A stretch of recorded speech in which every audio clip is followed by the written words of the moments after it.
ત્રીજા તબક્કાને મતદાનને બસ હવે ગણતરીના કલાકો જ બાકી છે ત્યારે વડોદરા લોકસભાની બેઠક ઉપરની સામાન્ય ચૂંટણી અને વાઘોડિયા વિધાનસભાની પેટા ચૂંટણી માટે તંત્ર સજ્જ બની ગયું છે।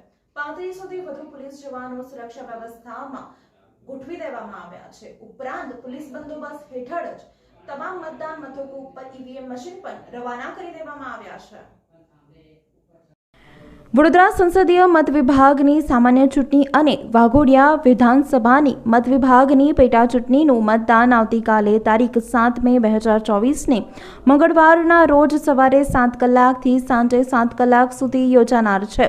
જિલ્લા ચૂંટણી તંત્ર દ્વારા આજે તમામ મતદાર મથકો ઉપર પોલીસ બંદોબસ્ત સાથે ઈવીએમ રવાના કરી દેવામાં આવ્યા હતા।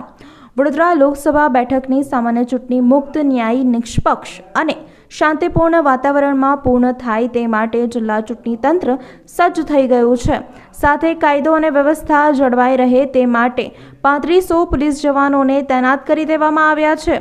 જિલ્લા ચૂંટણી અધિકારી બેજલ શાહે જણાવ્યું હતું કે વડોદરા સંસદીય મત વિભાગમાં કુલ 14 હરીફ ઉમેદવારો નોંધાયા છે, જેમાં રાષ્ટ્ર અને રાજ્યના માન્ય રાજકીય પક્ષોના 3 ઉમેદવારો, નોંધાયેલ રાજકીય પક્ષોના 4 ઉમેદવારો અને 7 અપક્ષ ઉમેદવારોનો સમાવેશ થાય છે।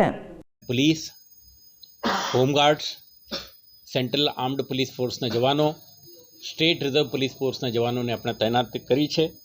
આમાં 1800થી વધારે પોલીસ, 1700થી વધારે હોમગાર્ડ અને એસઆરપીથી એપીએફ તૈનાત રહેશે। તે ઉપરાંત આ સમય દરમિયાન કાયદો અને વ્યવસ્થાના કોઈ પરિસ્થિતિ ઉપસ્થિત થાય, જો કન્વેન્શનલ ક્રાઇમના ઇન્સિડન્ટ પણ પોલીસ સ્ટેશનમાં રિપોર્ટ થાય, તેને પણ આપણે ફોલોઅપ એક્શન કરી શકીએ અને ભોગ બનનારને આપણે રાહત આપી શકીએ। તે માટે પોલીસ સ્ટેશનોમાં quick response teams, law and order teams આ બધા પણ તૈનાત રહેશે।